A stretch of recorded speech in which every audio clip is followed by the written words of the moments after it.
Hello, hello. Happy Wednesday. We're smack dab in the middle of April. Hope everyone filed their taxes. Just give it a few more minutes for guests to join us. We're right at the noon hour here in Cambridge, Massachusetts, on campus. And hello, my name is Chrissy Delore. I use she, her pronouns. I'm the Associate Director of Marketing and Recruiting on the MIT Executive MBA program team. So excited that you could join us all live for our LinkedIn Live AMA on AI. A reminder that this event is for prospective students. And so our discussion will be tailored to those who are interested in applying to the MIT EMBA and want to learn more about how artificial intelligence is incorporated into our curriculum, how students are using it to aid with coursework, as well as how the program is beneficial for those working in AI. And I'm really excited to join, to have one of our current students join us in just a little bit. But before we get into the conversation, like we always do at the start of each of our events, we'll begin with a brief overview of our program for those of you who might be a little bit newer to the MIT EMBA. So this is a 20-month program that meets over 26 weekends. It is part-time. That said, it's important to note that this is an in-person program. We meet on campus at MIT Sloan in Cambridge, Massachusetts. I'm joining you from one of our conference rooms right here on campus. Our class weekends are full days on campus on Fridays and Saturdays. So you'll come to campus for class every 2 to 3 weekends. In addition to those weekends, there are 4 one-week-long modules that are spread strategically across the 20 months that you're in the program, including the first and last full weeks of your program. So a really nice way to bookend your 20-month experience here with us. Upon graduating, you'll receive the same exact MBA degree as our 2-year traditional MBA candidates, as well as our full-time 1-year Sloan Fellows MBA candidates. The course requirements and hours are the same for all of our students in our MBA programs across Sloan. Just want to make that clear. So our MIT MBA students are taught by senior faculty at Sloan. They are world-class researchers, industry experts, distinguished leaders. If you've been following the news, there are some pretty big Nobel Award winners there too, right? And our faculty really enjoy teaching EMBA students because they see them as peers. They see you as peers. All of our students are employed, which is a requirement for admission. And because of that, our students can apply what they learn on Fridays and Saturdays during their module weeks back at their jobs immediately come Monday. And now, given that today's LinkedIn Live centers around AI, here's a brief overview of how the technology is being used at Sloan, both in the curriculum and from the perspective of our students, right? Most faculty have adjusted the curriculum to provide our EMBA students the opportunity to critically evaluate the output of generative AI, when it would be appropriate to use, right? And also when it wouldn't be appropriate for effective and accurate information. And so this process is used with our second-year MBA core subjects like financial management, as well as marketing management. So those are classes that everyone in the program takes. There's also been a faculty and staff peer-to-peer generative AI working group that's been focused on developing AI tools to use specifically for improving in-class instruction and co-curricular activities. And that's one of the things that our community really likes about MIT Sloan. We are consistently iterating on our processes, and we really do appreciate feedback from you all in the community, right? Especially while you're here on campus. And so, in addition to that, in the second year, the EMBA Analytics Edge elective, students are using R as a programming language to build complex models to solve their own business challenges, right? And so the intent is to understand the assumptions going into any complex programming models to ensure there are no inherent and unintended biases being built into the models when they receive models and algorithms from others in their organizations. This way of thinking is why the Schwarzman College of Computing was actually created right here at MIT as part of the Institute.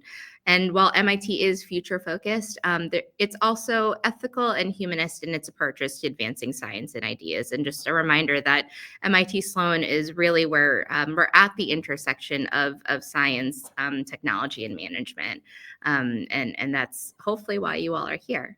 And so throughout their 20 months, our students can hear from guest speakers who are experts across industries and topics that are in the headlines.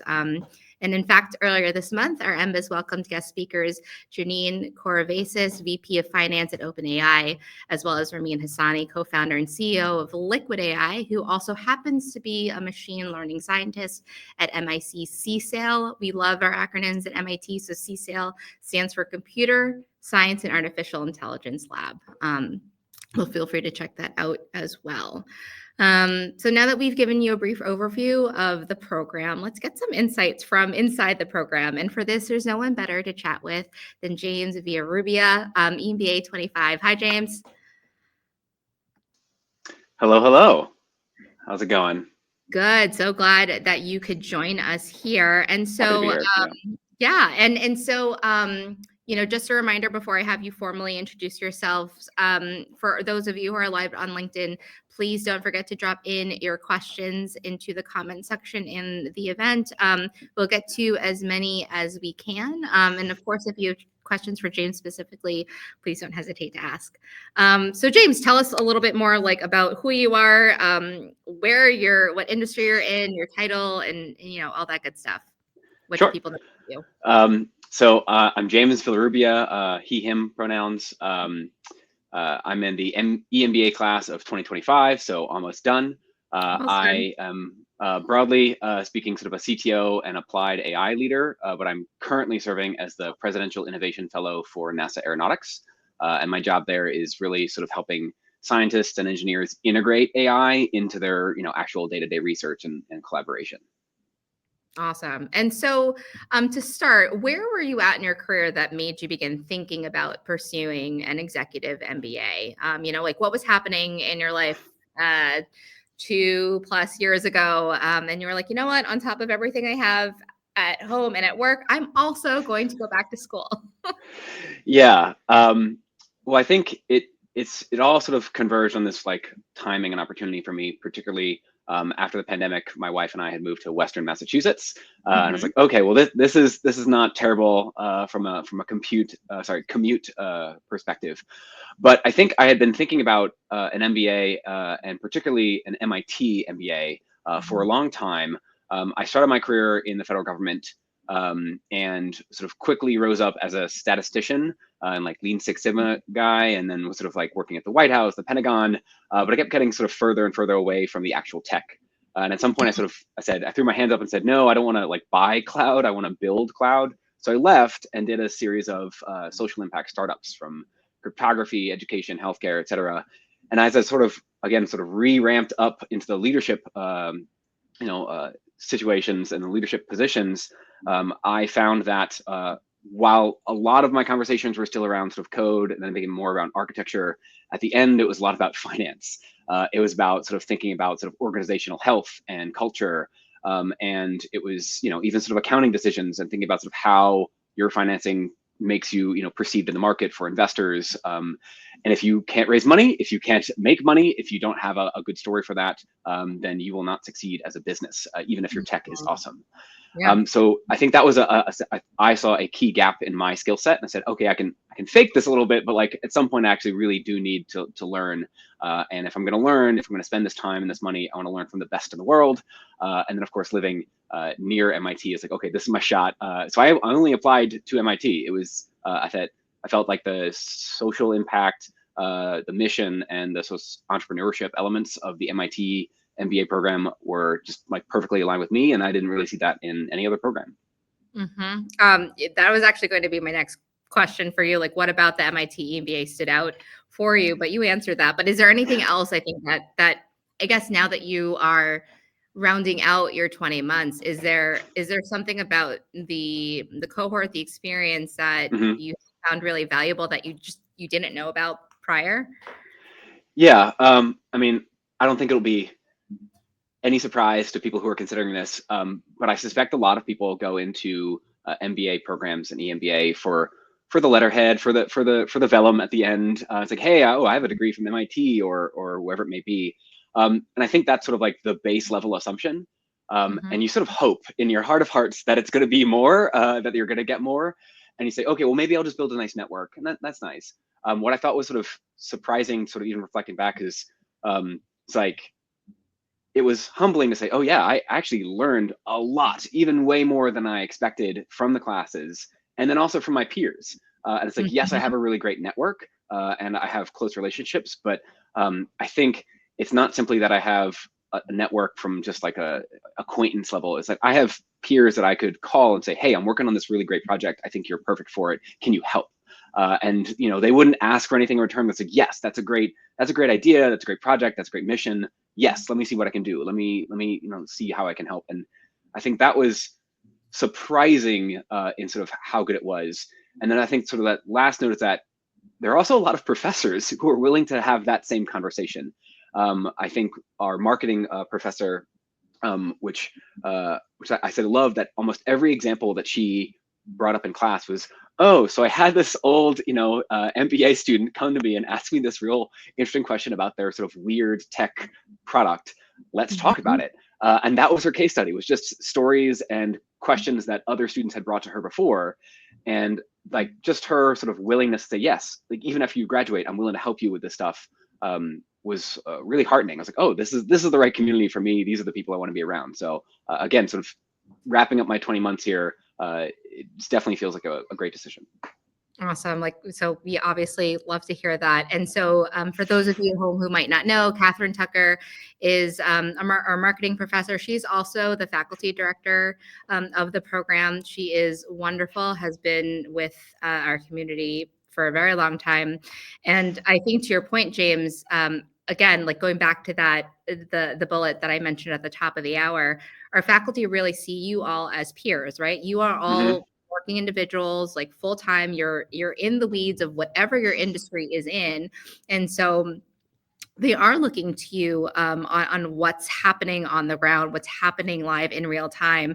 And because they themselves can then think about all of these problems that you're bringing to the table and being able to repurpose that for case studies later on, which I think is really, really, really neat. And something that I say at almost every event is that while our courses, our curriculum is lockstep, right? There is a formula as to why you take the courses that you do throughout the 20 months up until like towards the end, when you get to your electives, you have a little bit more choice. But regardless of that core curriculum, what you all are bringing to the discussion, to the table in the classroom is always going to be different. And so while you might be learning the same case, like year over year, what faculty is actually getting is much different depending on who ends up in the class. And that's really, really cool. And I think something too that I'd like to highlight is that, while our top 4 industries, tend to be very similar, banking, financial institutions, pharma, general technology, it fluctuates, but we always see like a spike depending on what else is happening on the outside. And so, James, obviously you're class of 2025, you're graduating, next month. But I remember, interviewing for the class of 2026. And there were so many people who came to interview and who are now in the class who work in AI, but across all of the different industries and sectors and across all parts of the organization. And so it really is such a really cool way to, not just learn what's happening, in different industries, but also see what other companies are doing, but in your same function, right? Like using the same technology. And question for you, actually. So thank you. And just another reminder, if you have questions at home, please feel to drop them in the chat and we'll flag them. James, did you come into the program with AI experience? If so, how has the program helped you deepen your experience in this area? Great question. Sure. So to be clear, I am not an AI mathematics expert. I'm not sort of like at the bleeding edge of AI research. I'm usually the guy sort of right after that. It's like, hey, you've published something, you've built a prototype. We have no clue how to sell it or scale it or how to make it sort of valuable for customers and sort of build that feedback loop to keep improving it. That is sort of where I have sort of focused my career. But obviously, before sort of the release of sort of GPT-3, there weren't a lot of very cost-effective and openly available models that were performing well or like good enough.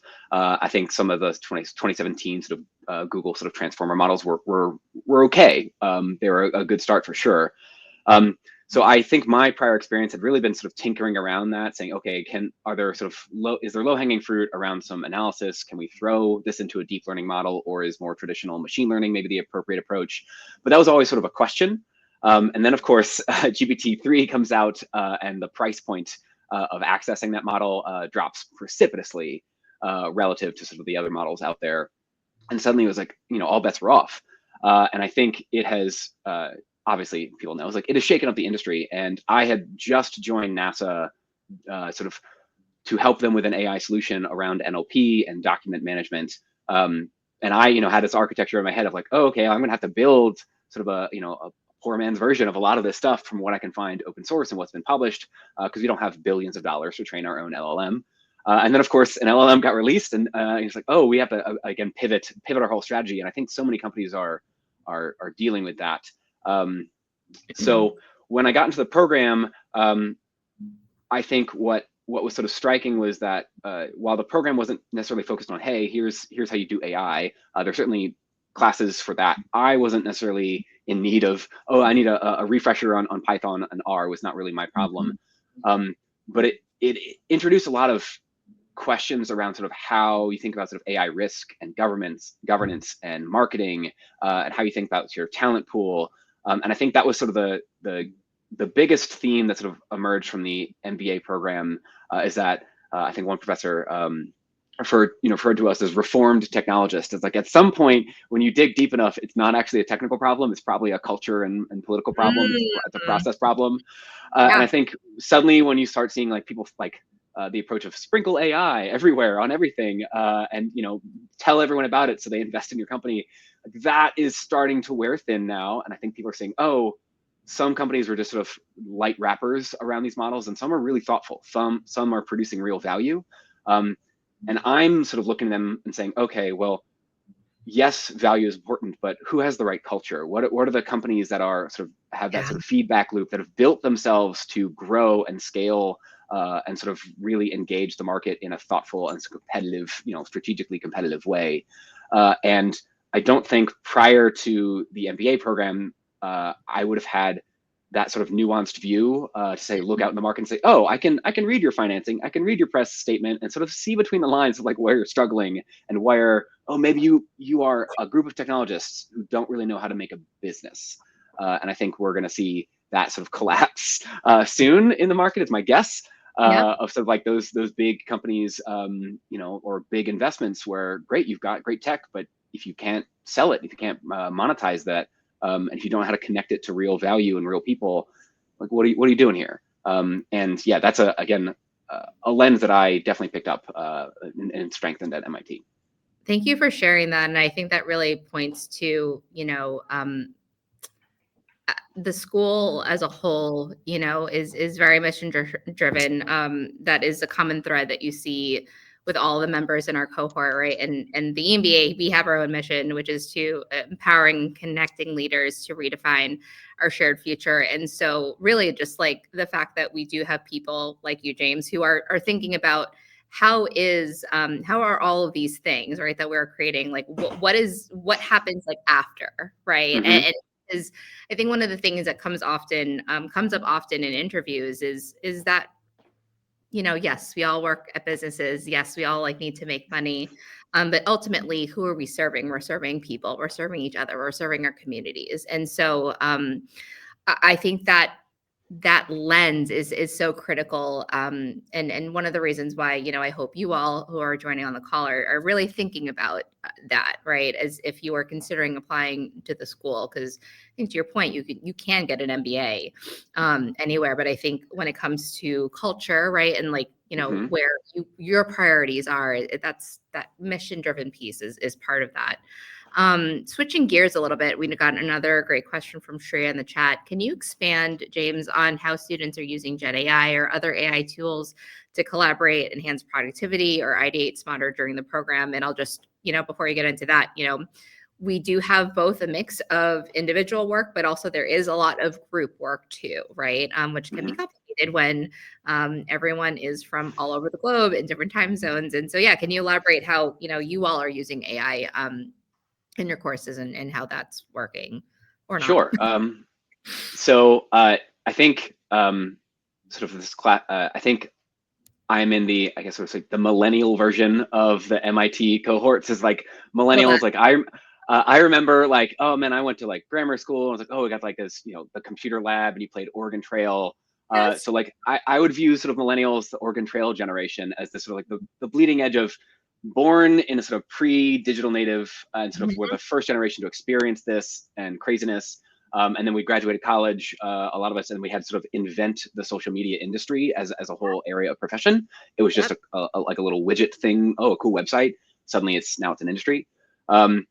I sort of see the class of 2025 in both like college and now sort of the EMBA with this cohort of, oh, we lived through this educational transformation. When I applied, I was, the AI that I used for my application was basically just a transcript tool. It's like, I'm just going to tell my story and like, and have, Apple, transcription, just, put it all into paper terribly with bad grammar. It was not great.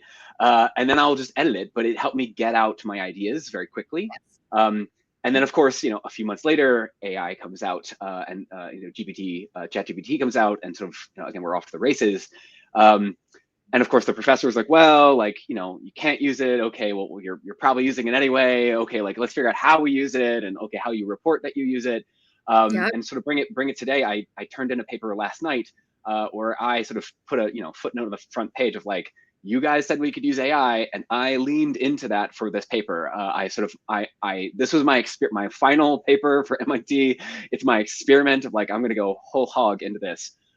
So, I mean, what I ended up doing was actually used the Cursor IDE, which is a software development tool, but changed some of the models that I was using, changed some of the prompts, and I scraped the text out of every like 40 different academic sources that are all relevant to the paper, put them all in the folder as a large context, and then sort of built markdown flavored structures and sort of tables and variations, and asked myself questions and sort of, okay, well, what am I missing?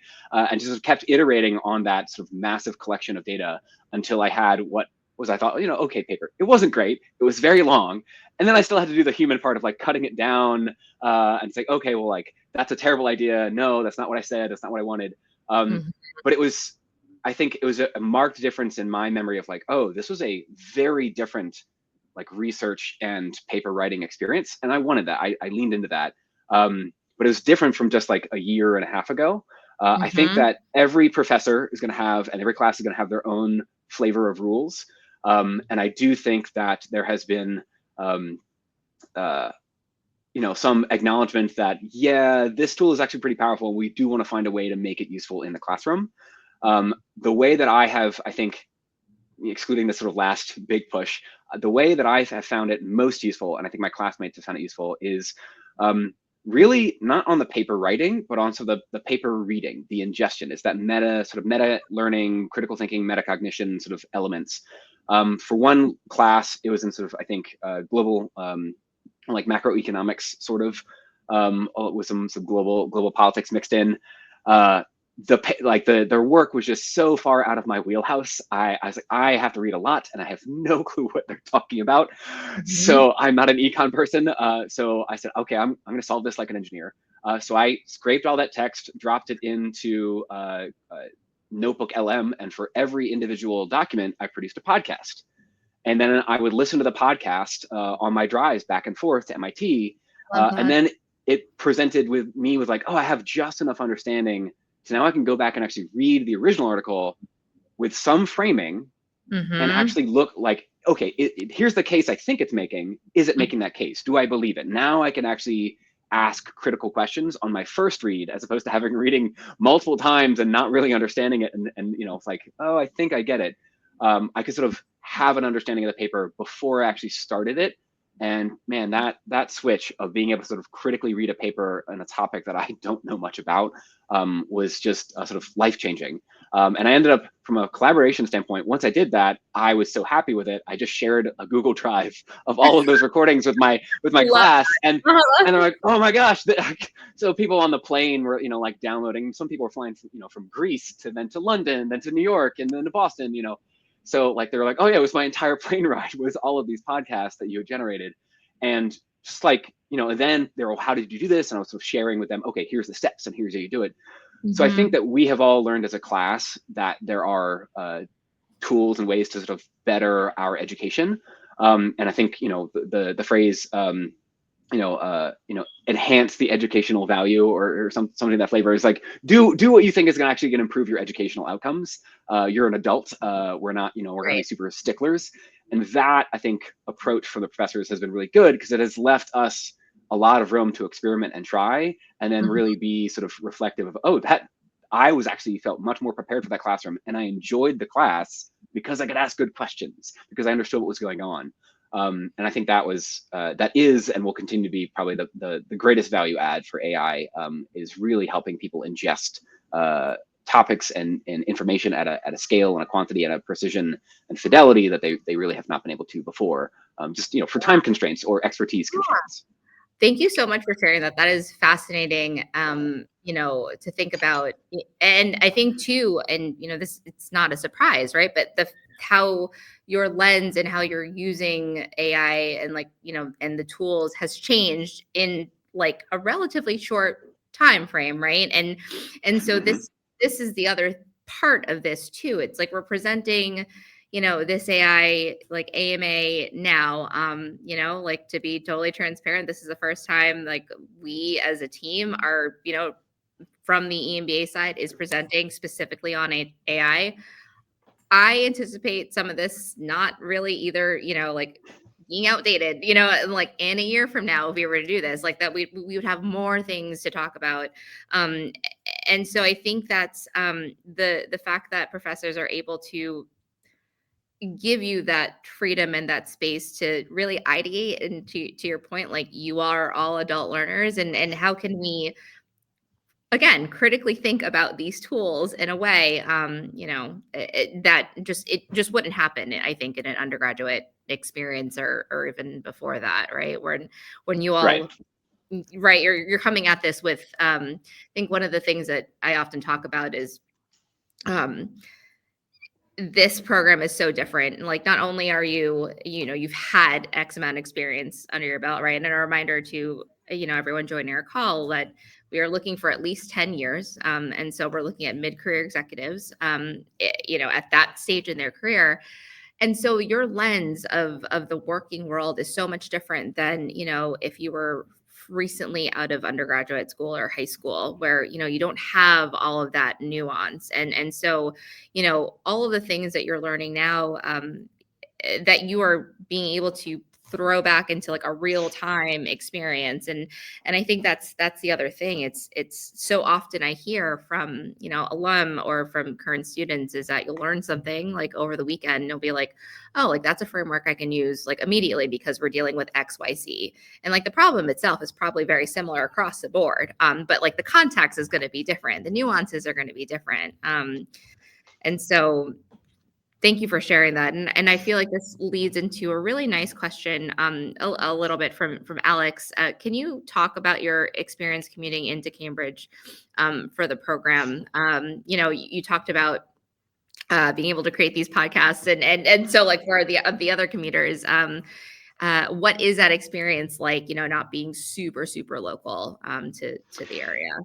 Yeah. I mean, I would say I probably have it easier than most of the sort of the far commuters. Again, so some people coming from Greece, some from Japan, Hong Kong.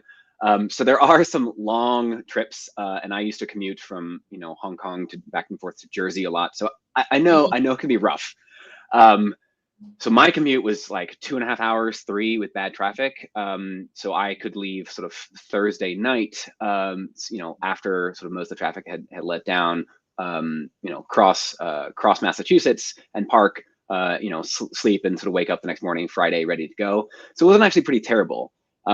What I would suggest is that, one, you gotta be comfortable with the commute. But I think a lot of people who make the long commutes, like, yeah, it's not easy, but it's not, like it feels worth it, I think, pretty quickly. Once you get into it, you're like, oh, I actually want to be here.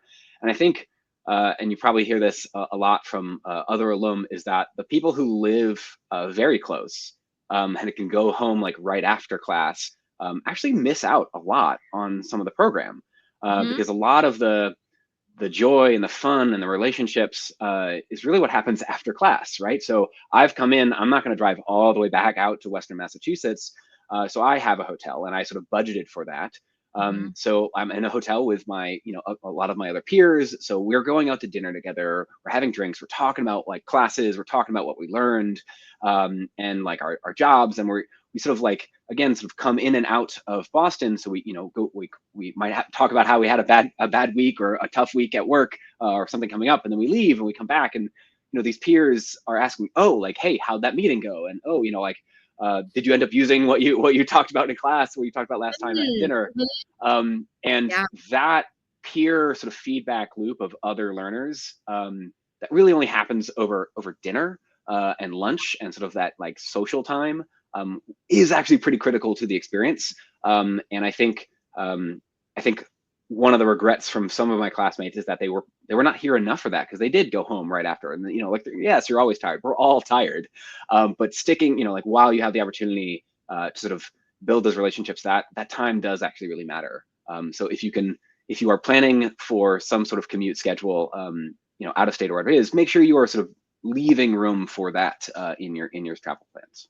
Yeah, thanks for sharing that. One of I always mention this at events. We actually had, and this was, I remember when I first joined the program, one of the first, recruiting events that we did. And one of our alum who was local, like lives and works in Cambridge, she, with encouragement from her husband, was like, no, like if this is an investment and, like we are investing in this. And so he, gave her, not that she needed permission, but he was like, listen, like, stay at the hotel, hang out with your friends. Don't worry about me. We got the kids. Like, like we're all set. And so I know we haven't touched a ton about this, but this is another really critical part of, things to think about for you all, like who's your support system, right? Like who can pick up the slack, whether it's at home or at work.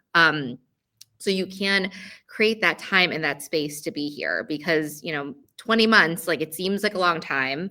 And also too, like plug our viewbook. It's on the website where you can see if you are applying for this year, like we block out all of your weekends, all of your module weeks. So you have all that information before you even apply, because we want you to be present. And so that way you can, again, really take as much out and not just the formal learning, right? It's that community piece. And that is really why, we are an in-person program, because we want to make sure that you all are getting that face time, right, with each other too. Yeah. And making sure that, you are strengthening those bonds, I think, at the end of the day, because it's not to say that like the in class stuff is not as valuable, but I think too, to your point, like it's hard to make friends. I think this is a very unique experience, right? Like that you're all going through, and to have people who can support you, who you wouldn't have met any other way. I think that's a really unique part of something like this. I do want to echo. Sorry, I do want to echo the sort of the point about sort of like making sure you talk over this over with your partners and your support system. It is pretty critical. It will get tough. Not impossible, but it's if you don't talk about it, I think you're setting yourself up for disappointment. And I think when I talked to my wife about it, we had one small kid and then had another in the middle of the program. Oops.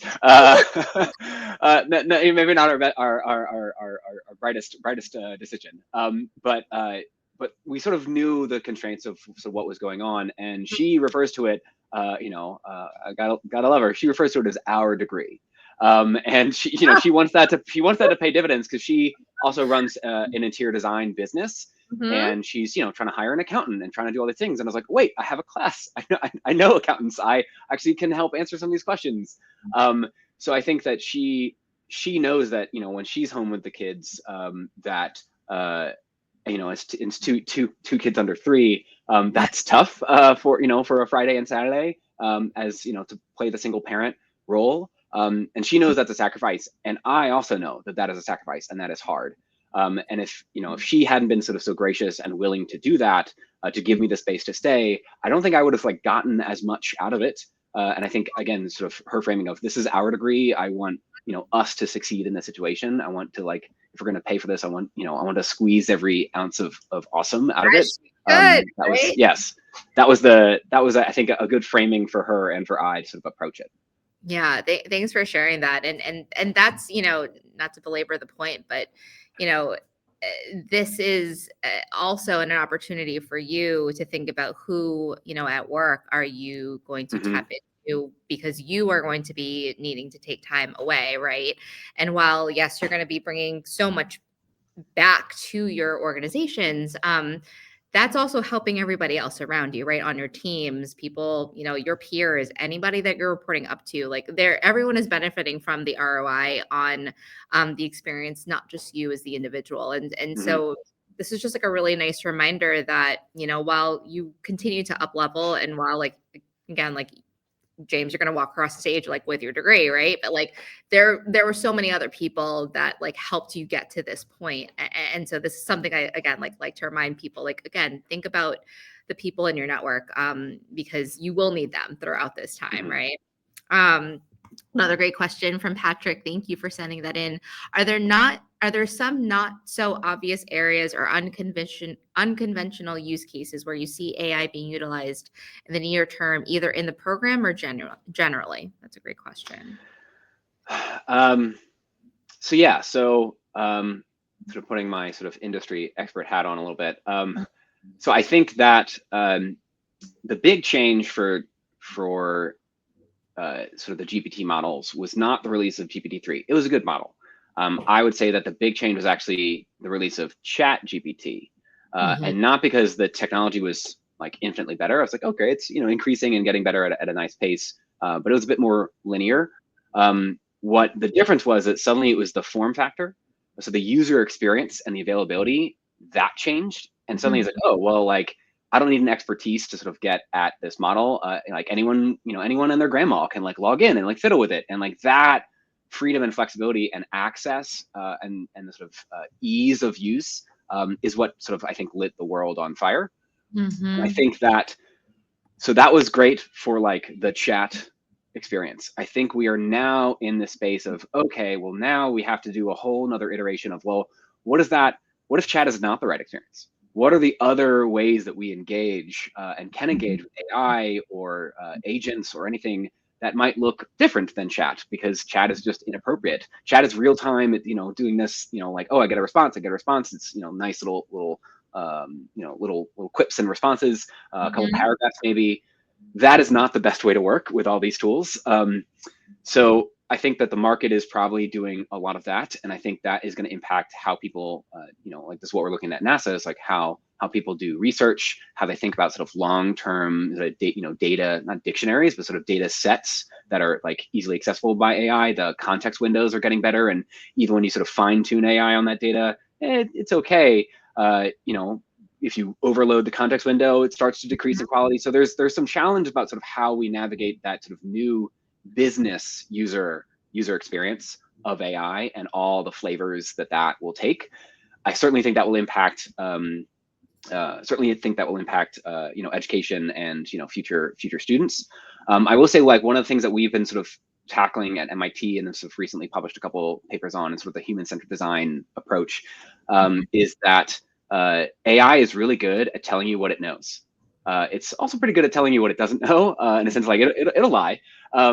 But you give it a lot of information, give it really good context, give it a little bit of entropy, and it can be pretty creative. It is bad though at like imagining what it doesn't know, Mhm.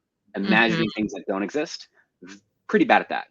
And our research at NASA has been trying to like push it into the strategic futurism space. Like, okay, how can I use AI to imagine futures that don't exist, and then sort of strategically think back, oh, okay, well, like, is that good? Is it bad? How do we sort of navigate that? So a Yep. little bit of scenario forecasting. So I think that that is a sort of emerging space of how do you get AI to help you explore white space, sort of broadly, just white space in a research field or whatever, because it really only likes to navigate and traverse sort of the network of knowledge that it knows. It Yeah. cannot tell you, oh, I don't know X, let's go look at that together. Mhm. And if we can sort of crack that, I think that is, beyond sort of the user experience, that is the next sort of meta level of sort of AI and business use cases that will sort of take off. That's at least just fascinating. from my perspective. Yeah, no, that's fascinating. Thanks for sharing that. Uh, I'm going to make this a little bit more general. Can you talk about any, resources, opportunities in MIT for those who are interested in AI, whether it's at Sloan or, at the Institute as a large that you've maybe taken advantage of, any Mm. courses that like either you or other classmates are taking that's, AI related? Yeah, I mean, Google is still probably your best bet. I can speak to some of the things that I have encountered Yeah. that I think were at least really cool. So um, just find a way to get into the MIT community from some side door, from some sort of network relationship or group, because there are a lot of events on campus that touch on AI. Some are student focused, but some are like, hey, like we just want to bring experts from around the area and students and just like put them all together and see what happens, right? There's that sort of collision theory of innovation. It's like, hey, let's get a whole bunch of smart people in a room. Maybe something will emerge, maybe not, but it's valuable to just have them like talk about their ideas and engage. There is a lot of that going on. You just have to, I think, get on the right email list or, join one event. You know how it is. Join one event, give one person your email, and suddenly you get invited to lots of things. So, don't be afraid to just try the, first 2 or 3 events you might have to look for, but after that, they will start to cascade. And I think the other sort of specific space, so the MIT Design Lab, I think has done some interesting work around, again, sort of the UX, human-centered design of like how people use AI in real life. And I think they're doing some really cool stuff, and they're tapping into that resource network to sort of bring in experts to think about, well, how might this help an entrepreneur? How might this help a designer? How might this help a researcher in this space but not this space? And they're building prototypes in real time. They are not sort of waiting for some wonderful, beautiful product. They are saying, hey, we built this thing, come try it, come give us feedback. And getting involved in even sort of that prototyping ecosystem. And I think MIT has a lot of those types of labs and organizations. Again, sort of once you're in and once you sort of provide good feedback and when you're a good sort of partner and player in that ecosystem, they'll want you to keep coming back and keep providing your feedback and ideas. So don't be afraid to make that first or second step on your own. If you put yourself into it, I promise you the third and fourth steps will be a lot easier. That's really great insight. Little softball questions before we start to wrap up. What were some of your favorite professors and classes and why? Do you have? I'm actually curious to see like what has been your favorite course? I can't. Well, it was not accounting. I know for that for sure. Yeah, everyone says accounting, and I'm always like, really? I was smart enough to pick a team, assemble a team with an accountant on it, Love it. and him plus AI got me through that class. My heart goes out to John P. Thank you so much. But I helped him through a lot of the stats classes, so it was a good balance. But yeah, I definitely realized like I know a lot more about accounting now, but I do not want to be an accountant. Is not for me. So on the things I liked, so I thought I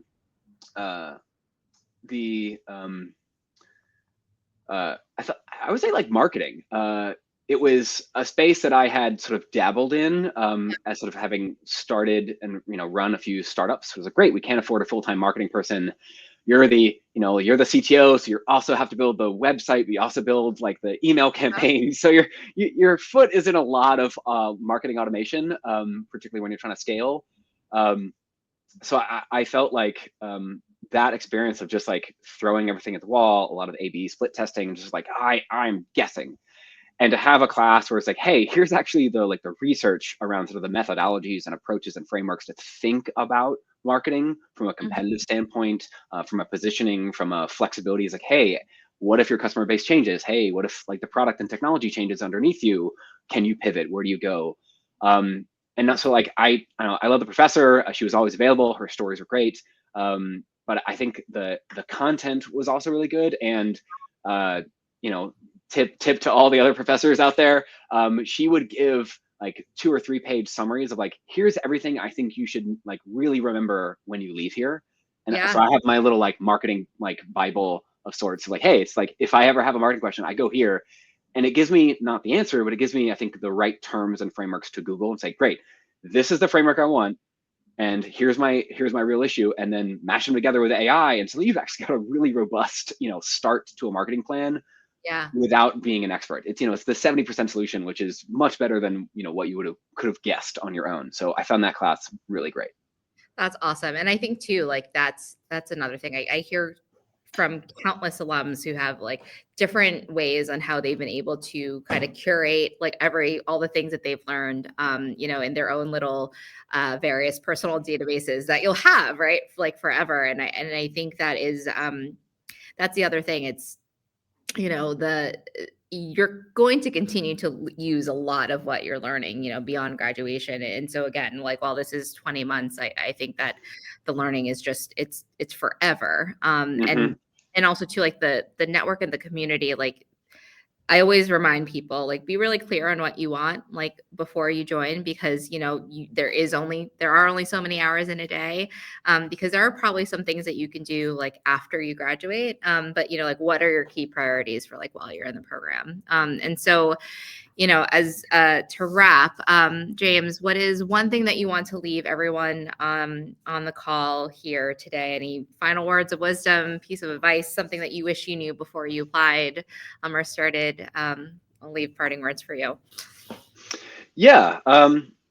So I will say, at least on the application side, I really liked my approach of like just having, now it would be probably an AI transcription tools, like just try to answer the question and tell your story.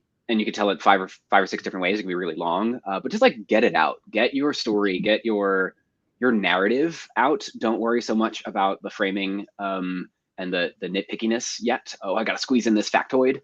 Yeah. I mean, I'm not an admissions person, but I do think that the stories that my peers told, and sort of like who they came, where they came from, and who they were as people, sort of set the tone, I think, for like what kind of students they were going to be, and more so than just like, oh, here's my list of accomplishments. Yeah. But it's also, I think, a good way to sort of make sure that you are not just being sort of a boring applicant, which is again just like a resume in paragraph form. But on also the sort of a similar note, sort of the big picture advice is that I think if you come to MIT expecting like a deeply technical degree, it may not be that. It is probably more technical than every other MBA program that I.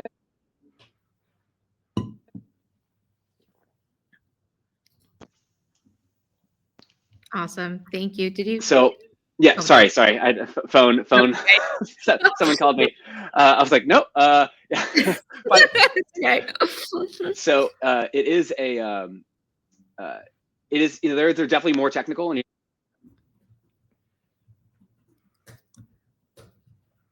really about it's about reforming technologists. So like think about the people and the culture. That was, I think, eye-opening to a lot of my peers, and I sort of knew a little bit that's what I was looking for and that sort of expertise, but sort of understanding organizations as a whole, as an ecosystem, as an organism, and not just an organization, was just profoundly impactful. And I love that MIT said, hey, yes, we're going to do the technical stuff. Yes, we're going to do the like the squishy stuff. But when we do the squishy stuff and the technical stuff, we're going to base it in research and science, so that you are armed with like real, real approaches and the efficacy behind them.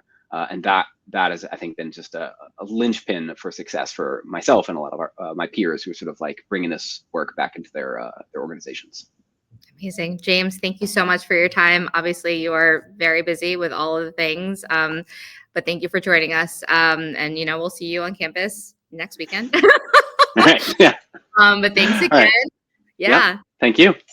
Of course. And so now that we've talked about what the MIT EMBA has to offer, in general, as well as what, how we're integrating AI into our curriculum, how our students are using it, it's safe to say that this is an area that will continue to be iterated on, and hopefully you'll be part of that next cohort, right? And so I do hope that you see yourself as part of a future cohort, whether it's a class of 2027 or beyond. We do have one more deadline left. Our final deadline is May 8th, and that third column you'll see the decision by, so that is when you will hear back for sure. A reminder that all deadlines are at 11:59 p.m. Eastern time. So just a reminder for everyone who's not in, the Eastern time zone. We are wrapping up our event season. We have one more LinkedIn Live left. That is next week. But you can head to our website to see a list of all of our previously recorded events. So if you did miss anything, if you do ever want to revisit anything, as well as our LinkedIn Lives that are on our events page on LinkedIn, please feel free to do so. But, thank you so much for spending your hour with us, whether it was lunchtime or another time. Thanks for coming, and hope to see you at a future event soon. Bye, everyone.